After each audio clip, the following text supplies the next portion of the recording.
अनुगृहीतोऽस्मि तव भागवतस्य वै दर्शन स्पर्शन आलापै आतिथ्येनात्ममेधसा कर्मावलाहतम् एतत्ते गायन्ति हि स्वस्त्रियो मुहुः कीर्तिं परं पुण्या च कीर्तिष्यन्ति भूरियं कीर्तिं परं पुण्या च कीर्तिष्यन्ति भूरियम्।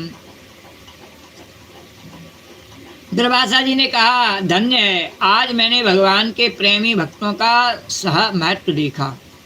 राजन, मैंने आपका अपराध किया, फिर भी आप मेरे लिए मंगल कामनाएं कर रहे हैं। जिन्होंने भक्त वत्सल भगवान श्री हरि के चरण कमलों को दृढ़ प्रेम भाव से पकड़ लिया है, उन साधु पुरुषों के लिए कौन सा कार्य कठिन है। जिनका हृदय उदार है, वे महात्मा भला किस वस्तु का परित्याग नहीं कर सकते। जिनके मंगलमय नामों के श्रवण मात्र से जीव निर्मल हो जाता है, उन्हीं तीर्थपाल भगवान के चरण कमलों के जो दास हैं, उनके लिए कौन सा कर्तव्य शेष रह जाता है। महाराज अम्बरीश, आपका हृदय करुणा भाव से परिपूर्ण है। आपने मेरे ऊपर महान अनुग्रह किया है। अहो, आपने मेरे अपराध को भुला करके मेरे प्राणों की रक्षा की है। परीक्षित, जब से दुर्वासा जी भागे थे, तब से अब तक राजा अम्बरीश ने भोजन नहीं किया। वे उनके लौटने की बात देख रहे थे। अब उन्होंने दुर्वासा जी के चरण पकड़ लिए और उन्हें प्रसन्न करने के लिए विधिपूर्वक भोजन कराया। राजा अम्बरीश बड़े आदर से अतिथि के योग्य सब प्रकार की भोजन सामग्री ले आए। दुर्वासा जी भोजन करके तृप्त हो गए। अब उन्होंने आदर से कहा, राजन, अब आप भी भोजन कीजिए। अम्बरीश, आप भगवान के परम प्रेमी भक्त हैं। आपके दर्शन, स्पर्श, बातचीत और मन को भगवान की ओर प्रवृत्त करने वाले आतिथ्य से मैं अत्यंत प्रसन्न और अनुग्रहित हुआ। स्वर्ग की देवांगनाएं बार बार आपके सुज्ज्वल चरित्र का गान करेंगी और यह पृथ्वी भी आपके परम पुण्यमयी कीर्ति का संकीर्तन करती रहेगी। श्री कृष्ण गोविंद हरे मुरारी, हे नाथ नारायण वासुदेव। श्री कृष्ण गोविंद हरे मुरारी, हे नाथ नारायण वासुदेवाय। श्री शुकवाच, एवं संकीर्त्य राजानां दुर्वासा परितोषितः ययो विहाय साह मन्त्र्यः ब्रह्मलोकै मम हेतुकं संवत्सरोत्यगात्तावत् पावतः यावता नागतो गतः मुनेस्तद्दर्शनाकांक्षो राज्याभक्षो बभूवः। श्री सुखदेव जी कहते हैं, दुर्वासा जी ने बहुत ही संतुष्ट होकर के राजा अम्बरीश के गुणों की प्रशंसा की और उसके बाद उनसे अनुमति लेकर के आकाश मार्ग से उस ब्रह्मलोक की यात्रा की, जो केवल निष्काम कर्म से ही प्राप्त होता है।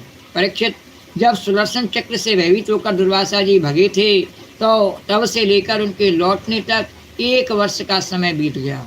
इतने दिनों तक राजा अम्बरीश उनके दर्शन की आकांक्षा से केवल जल पी करके ही रहे। अरे गते च दुर्वासो मरीषो द्विजोपयोगात् पवित्र माहरत और ऋषिर्विमोक्षम व्यसनम च बुद्ध्वा मेने स्ववीर्यम च परानुभावा। एवं विधानेक गुणस्य राजा परात्मनि ब्रह्मणि वासुदेवे क्रियाकलापै समवाह भक्तिम यथा विरच्यान्यराश्चकार। जब दुर्वासा जी चले गए, तब उनके भोजन से बचे हुए अत्यंत पवित्र अन्न का अम्बरीश राजा ने भोजन किया और अपने कारण दुर्वासा ऋषि को दुख में पड़ना पड़ा और फिर अपनी प्रार्थना से उनका छूटना, इन दोनों बातों को उन्होंने अपने द्वारा होने पर भी भगवान की महिमा समझा। राजा अम्बरीश में ऐसे अनेकों गुण थे और अपने समस्त कर्मों के द्वारा वे परब्रह्म परमात्मा में, श्री भगवान में भक्ति भाव की अभिवृद्धि करते हुए रहते थे। उन भक्ति के प्रभाव से उन्होंने ब्रह्मलोक तक के समस्त भोगों को नरक के समान समझा। भक्ति का प्रभाव ऐसा होता है कि समस्त भोग उसके लिए तुच्छ हो जाते हैं। तथा अम्बरीशास्तनयेषु राज्यम समानशीलेषु विसृज्य धीरा और वनम विवेशात्मनि वासुदेवे मनोदध्वस्त गुण प्रवाह। तदनंतर राजा अम्बरीश ने अपने समान भक्त पुत्रों पर राज्य का भार छोड़ दिया और स्वयं वे वन में चले गए। वहाँ वे बड़ी धीरता के साथ आत्मस्वरूप भगवान में अपना मन लगाए करके और गुणों के प्रभाव रूप संसार से मुक्त हो गए। बोलो द्वारकाधीश भगवान की जय।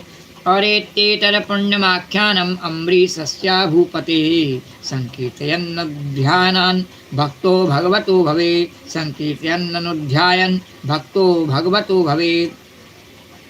परीक्षित, महाराज अम्बरीश का यह परम पवित्र आख्यान है। जो इसका संकीर्तन और स्मरण करता है वह भगवान का भक्त हो जाता है। श्री कृष्ण गोविंद हरे मुरारी, हे नाथ ना